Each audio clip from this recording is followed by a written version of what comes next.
राम मोहन दो भाई थे। दोनों एक ही विद्यालय में पढ़ा करते थे और यहाँ तक कि एक ही कक्षा में। किंतु राम पढ़ने में होनहार था, वही उसका भाई मोहन पढ़ने से बचता था और न पढ़ने के ढेरों बहाने ढूंढता था। राम के दोस्त पढ़ने वाले थे, मोहन के दोस्त न पढ़ने वाले और काम चोरी करने वाले थे। राम अपने भाई मोहन को उन दोस्तों से बचने के लिए कहा करता, मगर मोहन उसे डांट लगा देता और कहता, अपने काम से काम रखो। मोहन के दोस्त घर से स्कूल जाने के लिए निकलते और रास्ते में कहीं और चले जाते। कभी पार्क में बैठते, कभी जाकर कहीं खाना पीना करते और कभी फिल्म देखा करते थे। मोहन भी उनकी संगति में आ गया और वह भी धीरे धीरे स्कूल जाने से बचता रहता। मोहन भी उन दोस्तों के साथ बाहर में खाना पीना और घूमना करता। राम उसके इस प्रकार की धोखाधड़ी से बहुत चिंतित था। मोहन से परीक्षा में फेल होने की बात भी कही, मगर मोहन ने नहीं माना। एक दिन की बात है, मोहन स्कूल जा रहा था। उसके दोस्त मिल गए और उन्होंने कहा, आज स्कूल नहीं जाना है। हम सभी दोस्त हरि का जन्म दिवस मनाएंगे और बाहर खाना पीना करेंगे और खूब मज़े करेंगे।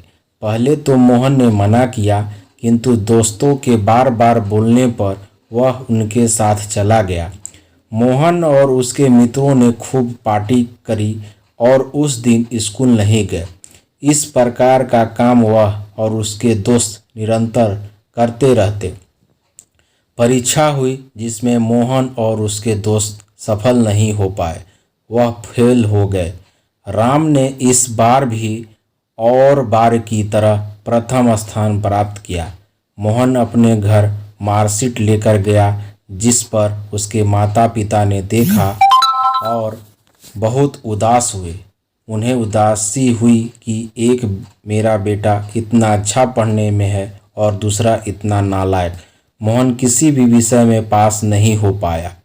मोहन के माता पिता को बहुत दुखी हुई। उन्होंने किसी से कुछ नहीं कहा, मगर अंदर अंदर वह बहुत दुखी होते रहे। उन्होंने सोचा कि अब मैं दूसरे लोगों को क्या बताऊंगा, मेरा बेटा एक भी विषय में पास नहीं हो पाया। इस प्रकार माँ पिताजी को मोहन ने बहुत चिंतित व दुखी देखा, जिस पर उससे भी दुख हुआ। मोहन ने अपने माँ बाप को भरोसा दिलाया कि मैं अगली परीक्षा में सफल होकर दिखाएगा।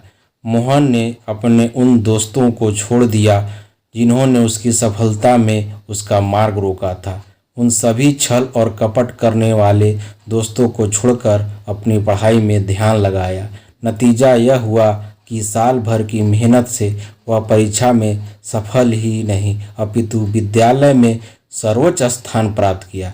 इस पर उसके माता पिता को बहुत खुशी हुई और अपने पुत्र मोहन को गले से लगा और उसे शाबाशी दी। मोहन को पता चल गया था कि जैसी संगति मिलेगी वैसे ही परिणाम मिलेगा।